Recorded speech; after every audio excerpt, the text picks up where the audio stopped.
privilege and honor to be before you today in this setting, not only as a professor at Chicago State University, but I am also a candidate for the 1st Congressional District of Illinois. Thank you. Thank you so much. Ordinarily, I can't say that when I'm at work, but this is a private affair, and I get to say, I am a candidate for the 1st Congressional District here in Illinois. And that's important because right now we are at a place in our history where it is more important than ever that we come out and do what? Vote, right?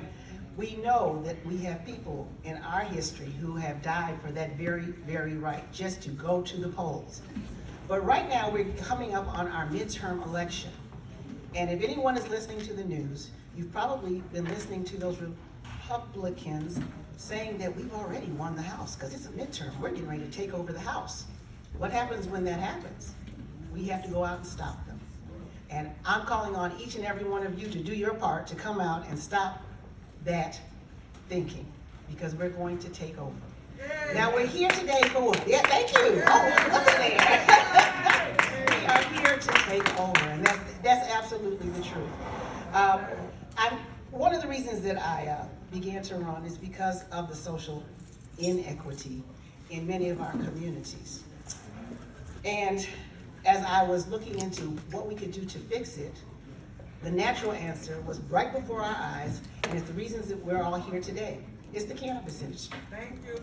Okay? The cannabis industry is here so that we can bring equity back into our communities.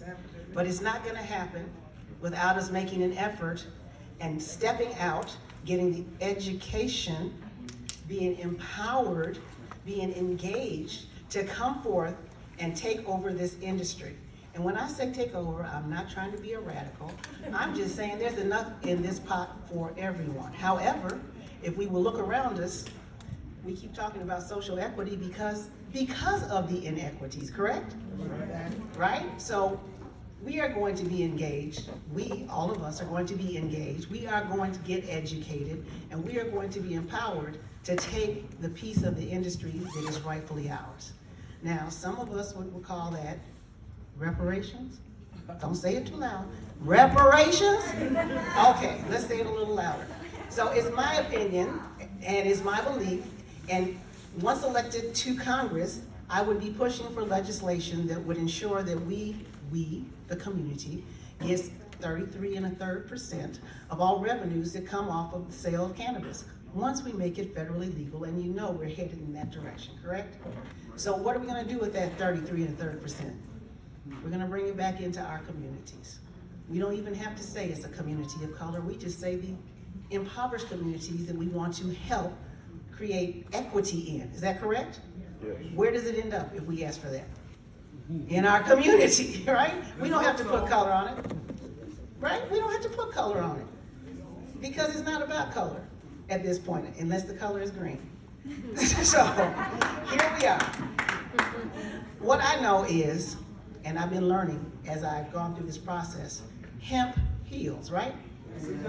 Hemp heals. It has, what did you tell me, 50,000 uses, right?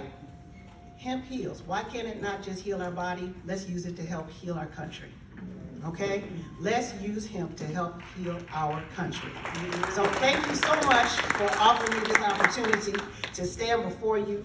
I am so happy to see so many people gathered with us today because you are like-minded, and we know that we can take this movement forward. We're going to educate the students at this university and all the universities across the country that Andrew has been so kind to include in this particular tour. And I know it's going to be an annual tour, right? Thank you. It's going to be an annual tour, and we have to thank Andrew right now for his vision about what can come because of this cannabis industry. Now I'm supposed to introduce, there you go, that's Andrew. Everybody who doesn't know Andrew needs to know Andrew. So thank you, Andrew, and for your team, of course, who have come and put all of this together. We have some other people who are in the audience. There's a young lady who said she was running for judge. Where is she? That's my wife, she'll be leaving. Oh, I'm sorry. Well, stand up for her, please, and tell us her name. Her name is Chelsea Robinson. Chelsea Robinson, running for judge countywide. Is that correct? She's Why do we Democrat. need judges that look like us elected? Anybody want to help me with that? Yeah, I'm the teacher. Empathy. Empathy. Look at there. So that when our children go before a judge, they can get the same a second chance, just like anybody else's kid can have a second chance. And that's really what our kids need.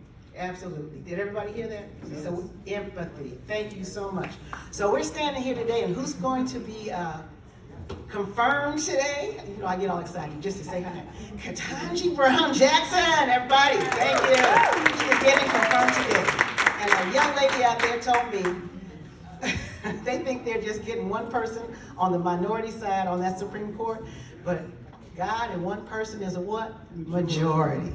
I heard it today. I told her I was going to use it. So, and it's the truth. So we are so pleased that we have this opportunity right now to support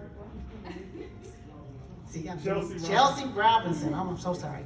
So pleased that we have this opportunity to support Chelsea and to offer this opportunity for everyone to come out now and learn a little bit more and make some connections. This is also a networking event for sure, if you didn't know it already. Make sure you meet everyone that is here, and most importantly, take this information with you and back into your communities and use it so that we can get take the equity that we are entitled to, okay? So thank you so much again for coming out, and welcome once again to this event.